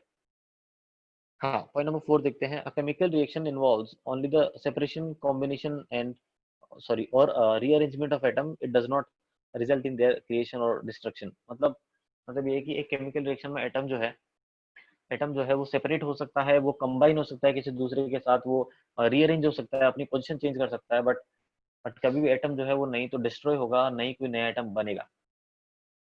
केमिकल रिएक्शन में आप एटम को नहीं तो बना सकते हो, नहीं डिस्ट्रॉय कर सकते हो। हाँ, ये है कि जो एटम है वो एक कंपाउंड से दूसरे कंपाउंड में जा सकता है, बिल्कुल हो सकता है ऐसा। ठीक, तो आई होप ये डाल्टन एटॉमिक थ्योरी आपको क्लियर हुआ है। उसके बाद हम देखते हैं इसका लिमिटेशन क्या है गाइस। तो लिमिटेशन में according to Dalton atomic theory an atom is the ultimate discrete and indivisible particle of the matter. Indivisible मतलब क्या होता है, इनडिविजिबल मतलब होता है जिसको आप डिवाइड नहीं कर सकते, मतलब स्मॉलेस्ट बोला उसने कि डाल्टन ने बोला कि एटम जो है सबसे स्मॉलेस्ट पार्टिकल है। बट आप लोग सभी जानते हैं कि जो इलेक्ट्रॉन्स होते हैं, जो प्रोटॉन्स होते हैं, जो न्यूट्रॉन्स होते हैं, वो तो एटम के अंदर प्रेजेंट होते हैं। तो अगर एटम के अंदर कुछ प्रेजेंट है तो ऑब्वियस सी बात है उसका साइज एटम से कम ही होगा।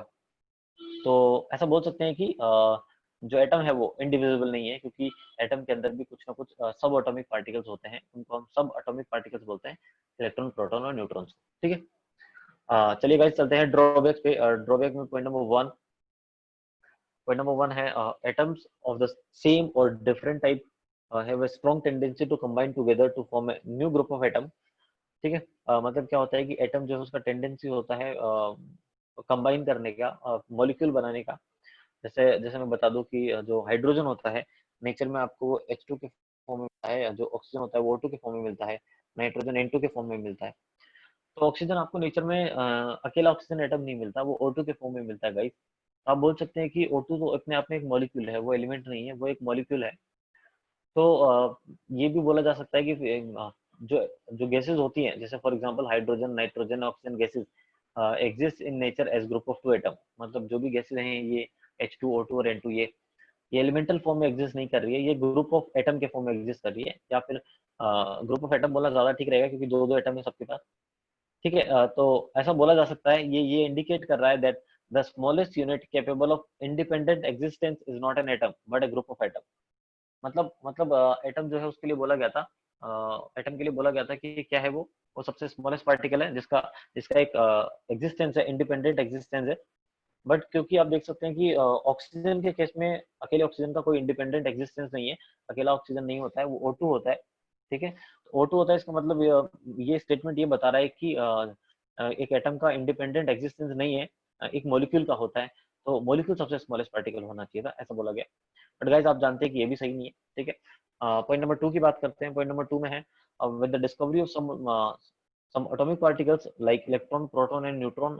ई जो है इलेक्ट्रॉन है, पी प्रोटॉन है और एन न्यूट्रॉन है। Atom can no longer be considered indivisible. जैसा मैंने बताया एटम इंडिविजिबल है, मतलब उसको फर्दर डिवाइड नहीं कर सकते आप, बट ऐसा नहीं है क्योंकि एटम के अंदर इलेक्ट्रॉन प्रोटॉन और न्यूट्रॉन होते हैं, तो इसका मतलब ये है कि एटम इंडिविजिबल है, एटम जो है इंडिविजिबल नहीं है। ओके, पॉइंट नंबर 3 की बात करते हैं guys. Point number 3 is discovery of isotope indicated that all the atoms of the same element are not perfectly identical. बिल्कुल सही बात है ये। एक ही एलिमेंट है, जैसा हाइड्रोजन हो गया, मैं ऑक्सीजन की बात कर रहा था, ऑक्सीजन पे टारगेट करता हूँ। ऑक्सीजन का गाइस मैंने देखा था, एक एग्जांपल में मैंने लिखा था, ऑक्सीजन 16 वाला लिखा था और ऑक्सीजन 18 वाला भी होता है। ऑक्सीजन जो है एलिमेंट तो दोनों जगह सेम ही है, बट क्या दोनों एलिमेंट के जो एटम है वो सेम आइडेंटिकल हैं? आप देख सकते हैं यहाँ पे कि लेफ्ट हैंड साइड में एटम जो है 16 वाला है, राइट में 18 वाला है, तो गाइस कुछ ना कुछ प्रॉपर्टी में चेंज आया है, और यहाँ पे कौन सा प्रॉपर्टी में चेंज आया है? मास में चेंज आया है। ठीक है, समझ में आ रहा है? तो आइसोटोप के केस में आप ये नहीं बोल सकते कि जो भी एलिमेंट्स होते हैं, राइट, उसके एटम आइडेंटिकल होंगे, परफेक्टली आइडेंटिकल नहीं हो सकते। ठीक है, चलिए, और जो लास्ट पैराग्राफ में रीड कर रहा हूँ, Dalton's atomic theory could not explain why certain substance all containing atoms of same element should differ in their properties. For example, जैसे जैसे कार्बन जो है वो उसका फॉर्मूला चारकोल भी होता है, डायमंड भी होता है, ग्रेफाइट भी होता है। ये कार्बन के एलोट्रॉप्स है गाइस, ग्रेफाइट और डायमंड कार्बन के एलोट्रॉप्स हैं। आपको पता है कि डायमंड जो है बहुत हार्ड होता है, ग्रेफाइट उतना हार्ड नहीं है। दोनों की फिजिकल प्रॉपर्टीज में बहुत डिफरेंस है, दोनों की स्टेबिलिटी में बहुत डिफरेंस है। तो एक ही एलिमेंट की फिजिकल और केमिकल प्रॉपर्टीज में डिफरेंस कैसे आया, ये डॉल्टन एक्सप्लेन नहीं कर पाया। ठीक है, तो ये डॉल्टन का थर्ड ड्रॉबैक था। चलिए, अब हम आते हैं सब एटॉमिक पार्टिकल्स पे गाइस। सब एटॉमिक पार्टिकल्स में हम बात कर रहे थे इलेक्ट्रॉन, प्रोटॉन और न्यूट्रॉन की। आप देख सकते हैं जैसे कि स्क्रीन पे आपको दिख रहा है, इलेक्ट्रॉन पे जो इलेक्ट्रॉन है उसको ई से लिखा जाता है, प्रोटॉन को पी से लिखा जाता है, न्यूट्रॉन को एन से लिखा जाता है। गाइस, सेकंड जो रो है आप उसको देखिए, अप्रोक्सीमेट रिलेटिव मास।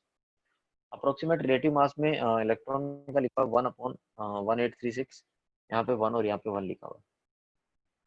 मतलब प्रोटॉन और न्यूट्रॉन का मास बिल्कुल सेम है, नियरली सेम है, एग्जैक्टली सेम नहीं बोलूंगा गाइस। मैं बता दूं आपको कि अगर मैं एम एन जो है, मैं मास ऑफ न्यूट्रॉन की बात कर रहा हूँ, तो मैं बता दूं कि मास ऑफ न्यूट्रॉन जो होता है ना, वो ज्यादा होता है मास ऑफ प्रोटॉन से। ठीक है, वो ज्यादा होता है, मास ऑफ प्रोटॉन से ज्यादा होता है। बट गाइस इतना ही बहुत कम डिफरेंस होता है इन दोनों में, इतना कम डिफरेंस होता है ना कि आप मास ऑफ न्यूट्रॉन जिसको एम एन मैंने लिखा, आप उसको नियरली बोल सकते हैं कि वो मास ऑफ प्रोटॉन के इक्वल है। नियरली बोल सकते हैं, एग्जैक्टली नहीं होगा गाइस। एग्जैक्टली तो आप चेक करेंगे तो न्यूट्रॉन थोड़ा हेवी मिलता है। तो अगर आप इनके मास के कंपैरिजन में अगर आप इलेक्ट्रॉन का मास कंपेयर करते हैं, तो इलेक्ट्रॉन का मास जो है वो इनका 1/1836 टाइम्स आता है, इतना कम आता है। मतलब जो भी प्रोटॉन या न्यूट्रॉन का मास मिल रहा है उसको 1836 से डिवाइड कर दो, इलेक्ट्रॉन का मास मिलेगा। तो आप देख सकते हैं इलेक्ट्रॉन का मास बहुत कम है इनके कंपैरिजन में। ठीक है, और आप देख सकते हैं जो थर्ड रो है वो उसमें मास इन केजी लिखा हुआ है। तो केजी में आपको इन सबके मास ध्यान रखने हैं। आप इलेक्ट्रॉनों का देखिए 9.1 इंटू 10⁻31, प्रोटॉन का 1.67 इंटू 10⁻27 और न्यूट्रॉन का भी 1.67 इंटू 10⁻27, ये केजी में है। ठीक है, आप देख सकते हैं प्रोटॉन और न्यूट्रॉन का मास आप पॉइंट के बाद दो डिजिट कंपेयर करेंगे तो आपको डिफरेंस नहीं दिखेगा, पांचों डिजिट कंपेयर कीजिए, आपको पता चल जाएगा दैट न्यूट्रॉन क्या है, रिलेटिवली हैवी है प्रोटॉन से। ठीक है, चलिए, और चार्ज की बात करूंगा गाइस मैं। प्रोटॉन और न्यूट्रॉन, सॉरी, प्रोटॉन और इलेक्ट्रॉन पे जो चार्ज होता है उसका मैग्नीट्यूड सेम होता है। आप देख सकते हैं 1.6022 इंटू 10⁻19 लिखा हुआ है दोनों जगह, इलेक्ट्रॉन और प्रोटॉन के केस में। बस साइन का डिफरेंस है, इलेक्ट्रॉन नेगेटिव चार्ज होता है, प्रोटॉन पॉजिटिव चार्ज होता है। और गाइस न्यूट्रॉन तो न्यूट्रल होता है, उस पर तो कोई चार्ज ही नहीं होता, तो वहाँ पे चार्ज क्या हो जाएगा, जीरो हो जाएगा। ठीक है, आई होप क्लियर हो रहा है आपको। कुछ टफ नहीं है ये, बहुत ही सिंपल है। चलिए मैं बात करता हूँ एटॉमिक नंबर की। एटॉमिक नंबर क्या होता है, कैसे एटम को रिप्रेजेंट किया जाता है, उसकी बात करते हैं। तो atomic number guys, the number of proton represent the, sorry, number of atom, number of protons present in the nucleus is called atomic number. कि एक एक एटम में कितने प्रोटॉन्स प्रेजेंट होंगे वही क्या होता है, उसका एटॉमिक नंबर होता है। ठीक है, तो एटॉमिक नंबर क्या होगा, हमेशा नंबर ऑफ प्रोटॉन के इक्वल होगा। ठीक है, चलिए, जैसे आई होप आपको 30 तक एटॉमिक नंबर पता है। तो जैसे मान लीजिए मैंने लिखा 6C12 लिखा, या फिर 8O16 लिखा, तो आप जो 6 लिखा हुआ है गाइस, जो नीचे 6 लिखा हुआ है उसको उसको हम एटॉमिक नंबर बोलते हैं। मैं बताना चाहूँ कि एक एटम को कैसे रिप्रेजेंट किया जाता है, ऐसे लिखा जाता है, जेड एक्स और ए ऐसे लिखा जाता है गाइस। एक्स जो है वो है एलिमेंट है, जिस एलिमेंट की आप बात कर रहे हैं। ठीक है, और जो ए है यहाँ पे, ए को बोला जाता है मास नंबर। ये क्या है, मास नंबर है गाइस। ए मास नंबर है और जो जेड है वो क्या है, एटॉमिक नंबर है। ठीक है, एटॉमिक नंबर है। तो जो 6C12 है उसके अंदर जेड क्या है, 6 है, और ऑक्सीजन में जेड क्या है, 8 है। तो आप गाइज जेड की बात करेंगे, आप चाहे जेड बोले या उसको आप बोले नंबर ऑफ प्रोटॉन बोले, गाइज बात तो सेम ही है। ठीक है, तो अगर आप कार्बन के लिए देखें कि नंबर ऑफ प्रोटॉन कितना है, जेड कितना है, तो 6 है, और ऑक्सीजन के लिए 8 है। ठीक है, चलिए गाइज, जो मैंने कंपाउंड लिखा है, कार्बन लिखा है, 6C12 लिखा है, क्या इस पूरे कंपाउंड में मैंने कहीं लिखा है कि इस पे चार्ज है? नहीं है। तो ये मैंने न्यूट्रल लिखा है, न्यूट्रल स्पीसीज है, या न्यूट्रल है, इस पे कोई चार्ज नहीं है। कोई भी चार्ज नहीं है, मतलब सिंपल सी बात है, नंबर ऑफ एन यू को नंबर लिखा मैंने, number of proton is equal to क्या होगा, नंबर ऑफ इलेक्ट्रॉन्स होगा। मतलब जो 6C12 है इसके अंदर आप जानते हैं कि प्रोटॉन कितना होता है, 6 होता है। तो इलेक्ट्रॉन भी कितना होगा, 6 होगा। ठीक है, क्लियर हो रहा है? चलिए, इतना समझ में आता है, बढ़िया। अब बात करते हैं 12 जो है, 12 क्या होता है। तो डिवाइस जो 12 होता है वो मास नंबर होता है, और मास नंबर हमेशा होता है P+N, मतलब प्रोटॉन और न्यूट्रॉन का नंबर जो है। तो ठीक है, तो 12 इज इक्वल टू, क्योंकि प्रोटॉन आपको पता है 6 हो गया, तो न्यूट्रॉन कितना हो जाएगा, न्यूट्रॉन भी 12 - 6, यहाँ से 6 मिल जाएगा। ठीक है, मतलब आपको न्यूट्रॉन अगर निकालना है गाइस, तो फॉर्मूला में लिख रहा हूँ, न्यूट्रॉन अगर आपको निकालना है, नंबर ऑफ न्यूट्रॉन्स अगर आपको निकालना है, तो आपको ए एटॉमिक नंबर में से जेड को माइनस कर देना है, आपको क्या मिल जाएंगे, न्यूट्रॉन्स मिल जाएगा। ठीक है, और एक एटम को कैसे रिप्रेजेंट करते हैं, आई होप आपको क्लियर होगा, मैंने एक्सप्लेन किया है अभी। अब उसके बाद चलते हैं मास नंबर। मास नंबर पे फिर से डिस्कशन आया है, the sum of number of neutron and proton is called mass number. कि जितने भी प्रोटॉन है, जितने भी न्यूट्रॉन है, उनको नंबर, उनके नंबर को ऐड कर दो तो मास नंबर मिल जाएगा। इसको कैपिटल ए से रिप्रेजेंट किया जाता है, और it is also known as number of nucleons. मैं बता दूं गाइस कि जो प्रोटॉन और न्यूट्रॉन होता है, उनको कंबाइन, दोनों को कंबाइन फॉर्म में न्यूक्लियॉन्स भी बोला जाता है। क्या बोला जाता है, न्यूक्लियॉन्स बोला जाता है। ठीक है, तो कभी कभी क्वेश्चन में पूछेगा कितने प्रोटॉन्स है, कितने न्यूट्रॉन्स है, हो सकता है कभी पूछ ले कितने न्यूक्लियॉन्स है, मतलब वो प्रोटॉन प्लस न्यूट्रॉन दोनों की बात कर रहे हैं। ठीक है, चलिए, तो ये क्या होगा, number of proton plus number of neutron होगा। आई थिंक ये मैं एक्सप्लेन कर चुका हूँ, तो इस पर ज्यादा डिस्कशन कुछ बचा नहीं है। चलिए, अब हम मूव करते हैं आइसोटोप। अब हम कुछ टर्म्स को यहाँ पे स्टडी करेंगे कि आइसोटोप क्या होता है। आइसोटोप क्या है guys, they are atom of given element, they are atoms of given element which have the same atomic number but different atomic mass. अब गाइस देख सकते हैं, एग्जांपल आपके सामने लिखा हुआ है, कार्बन वाला है, ऑक्सीजन वाला है, हाइड्रोजन वाला है, एटॉमिक नंबर सेम है सब जगह एटॉमिक नंबर सेम है, बट डिफरेंस किसका है, डिफरेंस है एटॉमिक मास का। तो एटॉमिक नंबर सेम होना चाहिए, एटॉमिक मास डिफरेंट है, उसको बोला जाएगा आइसोटोप बोला जाएगा। ठीक है, चलिए, एक आइसोटोप को उन्होंने स्टडी किया हुआ है, जैसे स्टडी किया है 60 कार्बन को, 60 13 और 60 14 हो गया। ठीक है, बात करते हैं कार्बन की। तो वैसे आपको पूछा जाए कि प्रोटॉन क्या है, तो यहाँ पे भी 6 है, यहाँ पे भी 6 है, यहाँ पे भी 6 है, प्रोटॉन सब जगह सेम है। अगर प्रोटॉन सेम है तो इलेक्ट्रॉन भी सेम होगा, क्योंकि क्या है, सभी क्या है, न्यूट्रल कंपाउंड है। बट अगर आप न्यूट्रॉन्स की बात करेंगे, तो न्यूट्रॉन पहले वाले में होगा 12 - 6, मतलब 6 आएगा। सेकंड में आएगा 13 - 6, 13 - 6 होगा 7, और जो थर्ड है उसमें आएगा 14 - 6, मतलब 8 आएगा। तो मतलब ये भी एक डेफिनेशन हो गया कि जो आइसोटोप्स होते हैं उसमें प्रोटॉन और न्यूट्रॉन का नंबर तो सेम होता है, सिर्फ, सॉरी, प्रोटॉन और इलेक्ट्रॉन का नंबर तो सेम होता है, सिर्फ न्यूट्रॉन का नंबर चेंज करता है।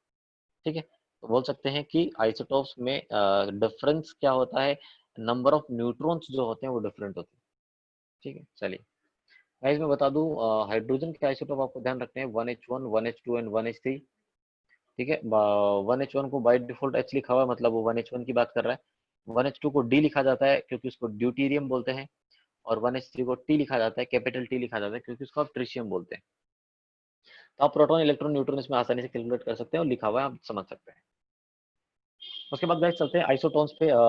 आइसोटोन या फिर आइसो न्यूट्रॉनिक बोल सकते हैं, मतलब जिसमें नंबर ऑफ न्यूट्रॉन सेम होंगे। तो पहले वाले में एक एग्जांपल देखिए, एग्जांपल जो आपके सामने लिखा हुआ है स्क्रीन पे, उस एग्जांपल को आप ध्यान से देखिए, समझने की कोशिश कीजिए कि क्या बोलना चाह रहे हो। जैसे 6C13 लिखा हुआ है, and the next one is 7 nitrogen 14। तो if you are talking about nitrogen, nitrogen is what, 13 - 6 होगा यहाँ पे, विच इज 7। और नाइट्रोजन के केस में होगा 14 - 7, विच इज 7। तो नाइट्रोजन सेम है, मतलब दोनों क्या होंगे, both are isotones, both are isotones. ठीक है, क्योंकि नंबर ऑफ न्यूट्रॉन सेम है, इसलिए आइसोटोन्स हो गए। चलिए, थर्ड पे चलते हैं, आइसोडायफर। आइसोडायफर क्या होता है, तो मैं बता दूं, they are the atoms of different element which have the same difference between the number of neutrons and protons। मतलब दो ऐसे एलिमेंट के लिए n - p जो है, उसका वैल्यू क्या आ जाए, सेम आ जाए। ठीक है, तो चलिए अब इसका एग्जांपल देखते हैं कि क्या है। एग्जांपल लिखा हुआ है वैसे आपके सामने, बट मैं एक्सप्लेन करना चाहूंगा अपने तरीके से।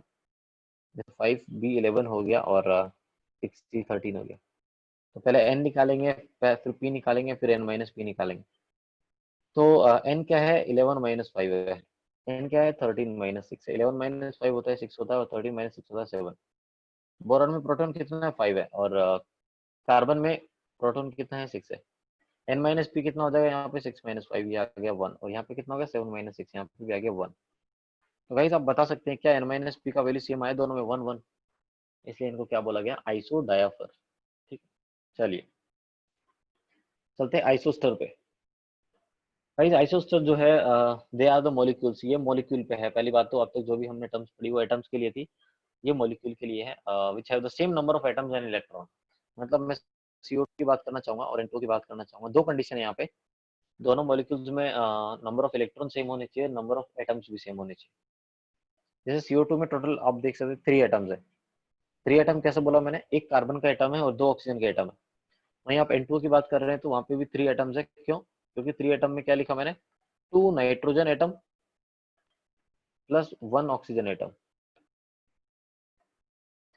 ठीक है, CO2 की बात करता हूँ तो मैं यहाँ पे लिख देता हूँ 1 carbon atom plus 2 oxygen atom. तो क्या एटम्स, नंबर ऑफ एटम दोनों में 3 और 3 है, चलिए सेम है। अब इलेक्ट्रॉन चेक करते हैं, दोनों सेम होना चाहिए गाइस, नंबर ऑफ एटम और नंबर ऑफ इलेक्ट्रॉन दोनों सेम होना चाहिए। एंड लिखा हुआ है डेफिनेशन में, एंड लिखा हुआ है मतलब दोनों आइडेंटिकल होना चाहिए। तो CO2 में इलेक्ट्रॉन कैलकुलेट करते हैं, कार्बन का 12 हो गया, ऑक्सीजन का 16 इंटू 2 आएगा गाइस, ये हो जाएगा 44 हो जाएगा। और N2 में 14 इंटू 2 हो गया N2 का, और ऑक्सीजन का 16 हो गया, तो इसको भी आप कैलकुलेट कीजिए, ये भी 44 आएगा। तो ये भी सेम आ रहा है, इसका मतलब ये दोनों क्या है, CO2 और N2 क्या है, आइसोस्टर है। ठीक है, चलिए आइसो इलेक्ट्रॉनिक की बात करते हैं। आइसो इलेक्ट्रॉनिक मतलब नाम से पता चल रहा है सेम नंबर ऑफ इलेक्ट्रॉन।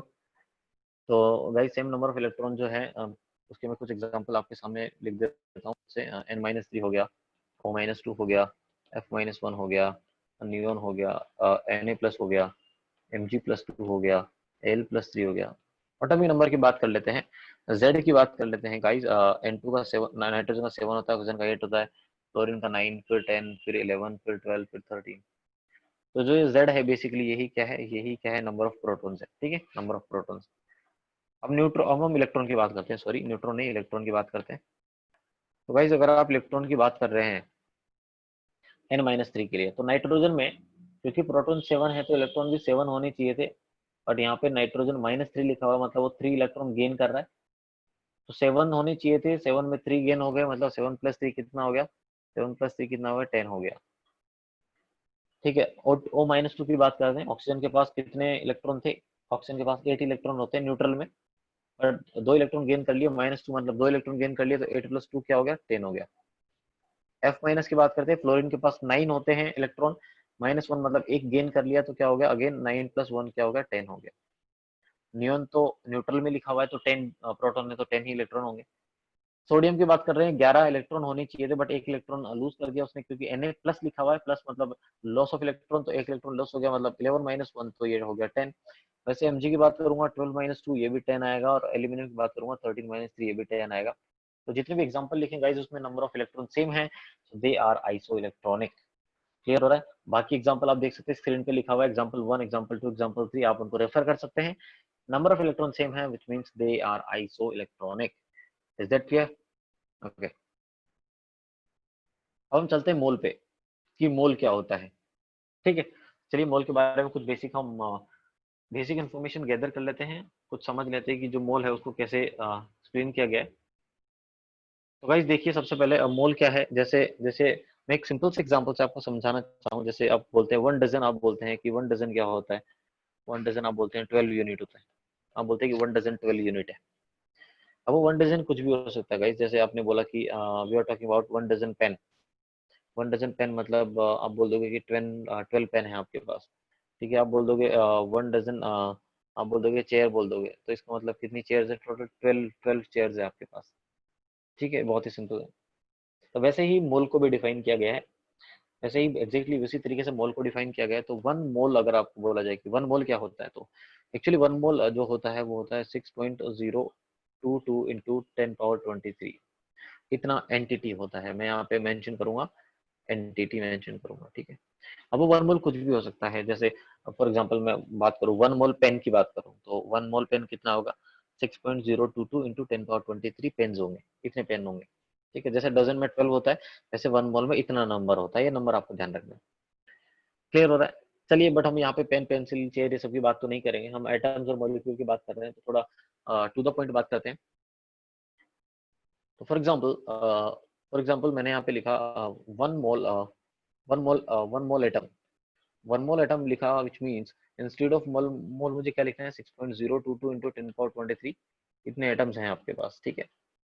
चलिए, मैं एटम की बात नहीं कर रहा हूँ, मैं बात कर रहा हूँ 1 मोल मॉलिक्यूल्स की मैं बात कर रहा हूँ, ठीक है। 1 मोल मॉलिक्यूल की बात कर रहा हूँ, तो 1 मोल मॉलिक्यूल्स आपके पास, मतलब आप बोलोगे 6.022 इंटू 10^23 कितने मॉलिक्यूल्स हैं आपके पास।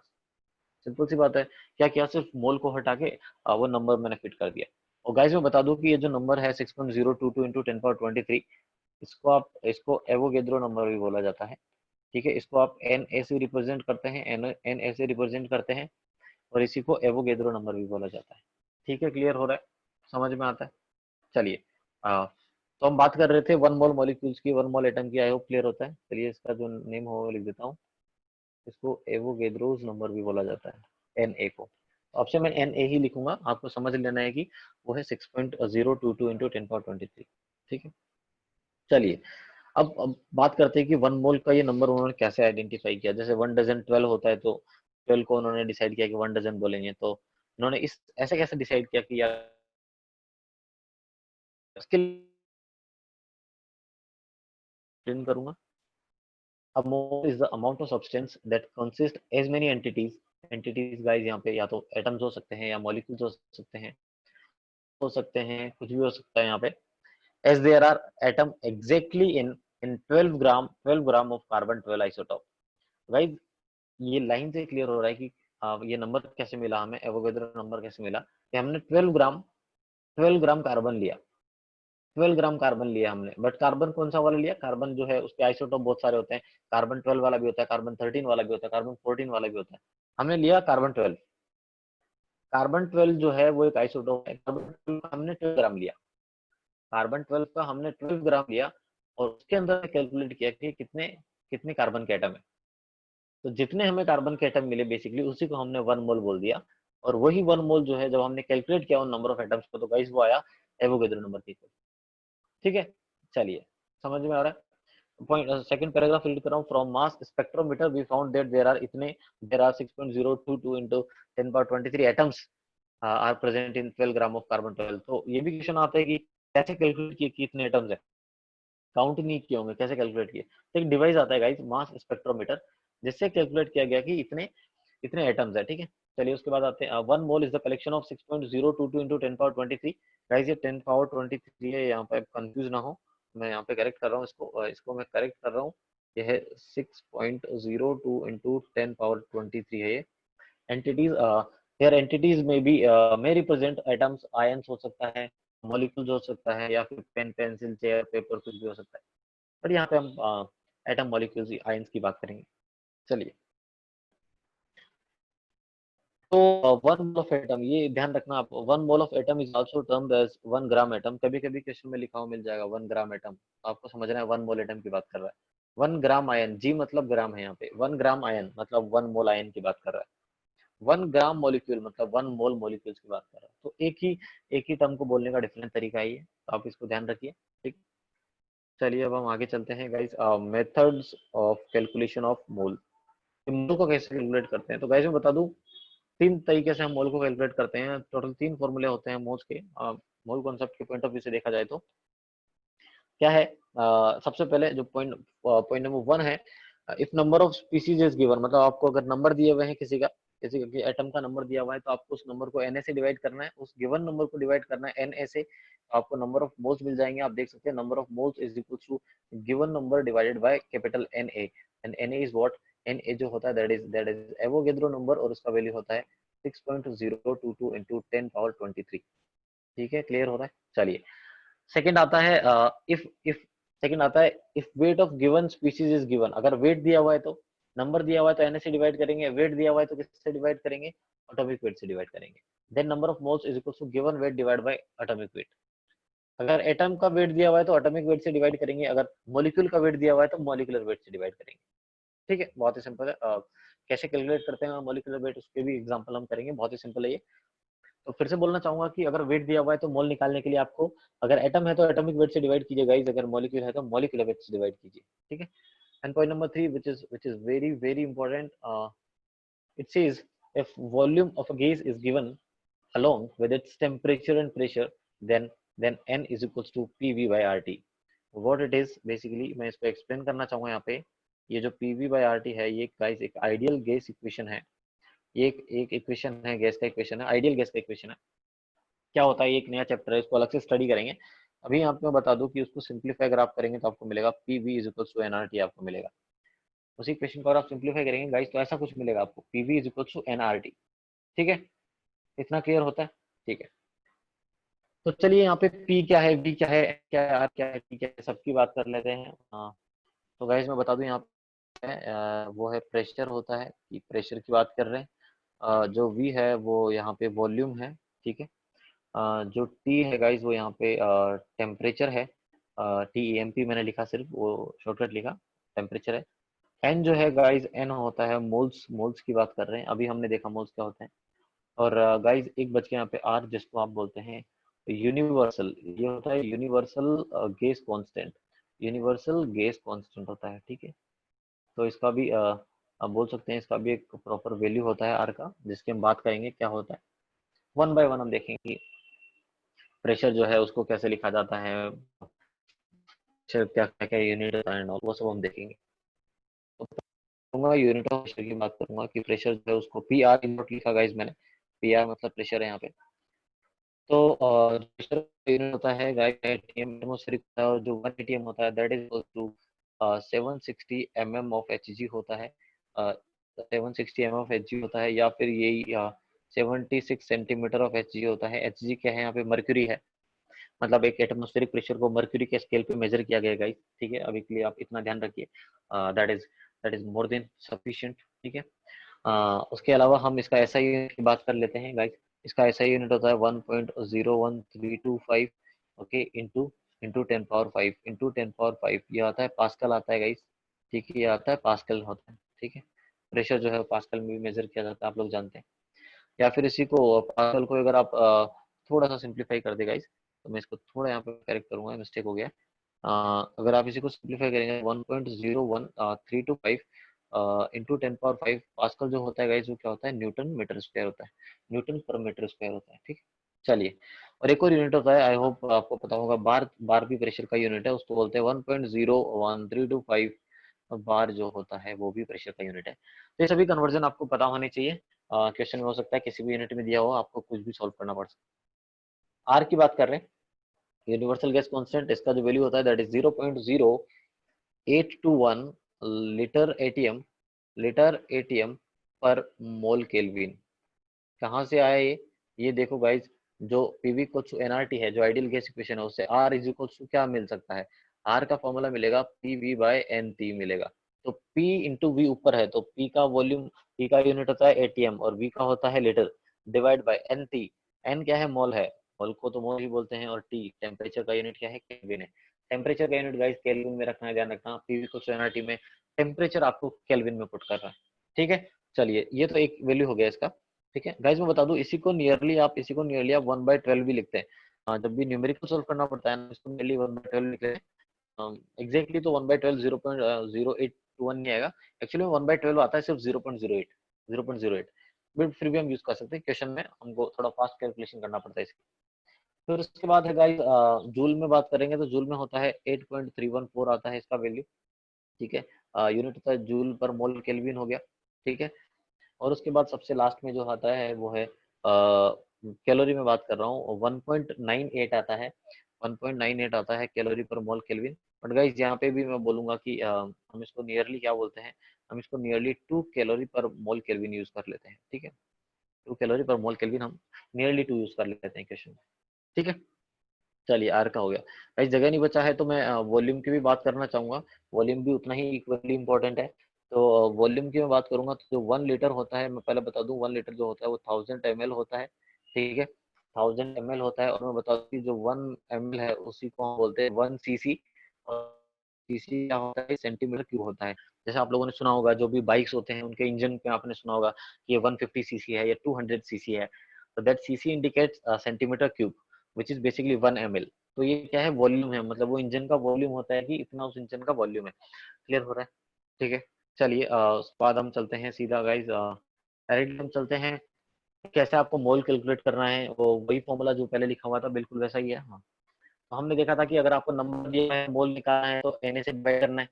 जैसे आप देख सकते हैं कि मोल बिल्कुल सेंटर में लिखा हुआ है, इस मैप को बोला जाता है वाई मैप। वाई की तरह दिख रहा है, वाई की तरह रिजेंबल कर रहा है, इसलिए इसको वाई मैप बोलते हैं। तो आप बोल सकते हैं कि नंबर से अगर मोल जो है बिल्कुल सेंटर में है, अगर मोल से आप लेफ्ट में जाओगे तो नंबर मिलेगा, राइट में आपको वॉल्यूम एट एसटीपी मिलेगा। तो एसटीपी क्या होता है उसकी भी बात करेंगे, ठीक है, इस पर हमने बात नहीं की, इसकी भी हम बात करेंगे, बिल्कुल करेंगे। और वॉल्यूम से, मोल से आप नीचे आओगे तो आपको मास मिलेगा। तो जिधर भी आप जा रहे हैं मोल से, अगर आप दूर जा रहे हैं गाइस, तो अगर मोल से आप दूर जा रहे हैं तो आपको मल्टीप्लाई करना पड़ेगा। हमेशा आप एरो का डायरेक्शन देख सकते हैं, जैसे आप मोल से मल्टीप्लाई हो रहा है, आप देख सकते हैं एन से मल्टीप्लाई हो रहा है। अगर आप मोल से वॉल्यूम की तरफ जा रहे हैं तो 22.4 से मल्टीप्लाई करना है हमेशा। अगर आप मोल से मास की तरफ जा रहे हैं तो आपको मल्टीप्लाई करना है या तो मॉलिक्यूलर वेट से, एटॉमिक वेट से। कम मॉलिक्यूलर वेट से मल्टीप्लाई करेंगे जब मॉलिक्यूल को स्टडी किया जाएगा, जब एटम को स्टडी किया जाएगा एटॉमिक वेट से मल्टीप्लाई करेंगे, ठीक। और जब भी आप मोल की तरफ अप्रोच कर रहे हैं, जैसे नंबर से मोल की तरफ आ रहे हैं तो आपको डिवाइड कर देना है। मतलब मोल से दूर जाएंगे तो मल्टीप्लाई करना है, मोल की तरफ अप्रोच करेंगे तो डिवाइड कर देना है, ठीक है। जिस फैक्टर से आप मल्टीप्लाई करते कर रहे थे दूर जाते टाइम, जब आप उसके क्लोज आ रहे हैं तो आपको उसी फैक्टर से डिवाइड भी करना है। बहुत ही सिंपल हो गया, ठीक है। चलिए, अब मैं एक बार बात करना चाहूंगा कि 22.4 से वॉल्यूम में जो मल्टीप्लाई कर रहे हैं गाइस, ये है क्या। तो जो 22.4 लीटर है, that is that is basically volume of gas, volume of 1 mole gas बोलूंगा मैं यहाँ पे, volume of 1 mole gas at STP. अभी एसटीपी एनटीपी क्या होता है आ ही गए हैं, तो इसकी भी बात कर लेते हैं। एसटीपी और NTP, standard temperature and pressure, NTP is normal temperature and pressure. Normal जो होता है प्रेशर वो 1 एटीएम होता है, और टेम्परेचर तो 0 डिग्री सेंटीग्रेड ही होगा। बट स्टैंडर्ड टेम्परेचर तो गाइस 0 डिग्री सेंटीग्रेड ही होता है, बट स्टैंडर्ड प्रेशर जो है वो 1 बार होता है, ठीक है। और 1 बार और 1 एटीएम में बहुत ही कम डिफरेंस होता है। नो डाउट डिफरेंस होता है, बट बहुत ही कम डिफरेंस होता है। तो एसटीपी और एनटीपी में भी बहुत ही कम डिफरेंस हम बोल सकते हैं। तो आपको क्या करना है, क्वेश्चन पॉइंट ऑफ व्यू से आप दोनों को सेम ही माने तो ज्यादा बढ़िया है। इसीलिए मैंने डायरेक्टली लिखा कि 22.4 से मल्टीप्लाई कर दीजिए, ठीक है। चलिए, समझ में आता है। अभी 22.4 आया कैसे उसकी भी बात कर लेता हूँ। तो P is equal to NRT में अगर आपको वॉल्यूम निकालना है तो आपको वॉल्यूम कैसे मिलेगा, एनआरटी बाय पी से मिलेगा। तो आप एसटीपी की बात कीजिए, आप एसटीपी की बात कर रहे हैं, मतलब प्रेशर आपको पता है कितना है, प्रेशर आपको पता है गाइस 1 बार है, ठीक है। टेम्परेचर आपको पता है, टेम्परेचर कितना है 0 डिग्री सेंटीग्रेड। तो 0 डिग्री सेंटीग्रेड तो नहीं लिखेंगे, केल्विन में रखेंगे, 273 केल्विन हो गया। 1 मोल एन इक्वल टू 1 मान लीजिए, 1 मोल की बात कर रहे हैं, और आर का वैल्यू आपको पता ही है 0.0821 होता है। तो चारों वैल्यू जब आप पुट करेंगे तो आपको वॉल्यूम का पता चलेगा, और जब वॉल्यूम आपको मिलता है यहाँ से तो वो मिलता है 22.4 लीटर ही मिलता है। तो ये 22.4 लीटर क्या आया, जब आपने एसटीपी पे उस पर्टिकुलर प्रेशर और टेम्परेचर पे 1 मोल गैस का वॉल्यूम आपने फाइंड आउट किया, which means volume of 1 mole gas at STP is equal to 22.4 litre. या फिर बोल सकते हैं कि कोई भी गैस हो, गैस के नेचर पे डिपेंड नहीं कर रहा गाइस, कोई भी गैस हो अगर उसका 1 मोल आपने लिया है एसटीपी पे, तो वो हमेशा उसका वॉल्यूम होगा 22.4 लीटर, ठीक है। क्लियर होता है, ठीक है। तो चलिए गाइज, आज के लिए इतना ही काफी है। बाकी हम स्टडी करेंगे नेक्स्ट लेक्चर में। Okay, so good bye.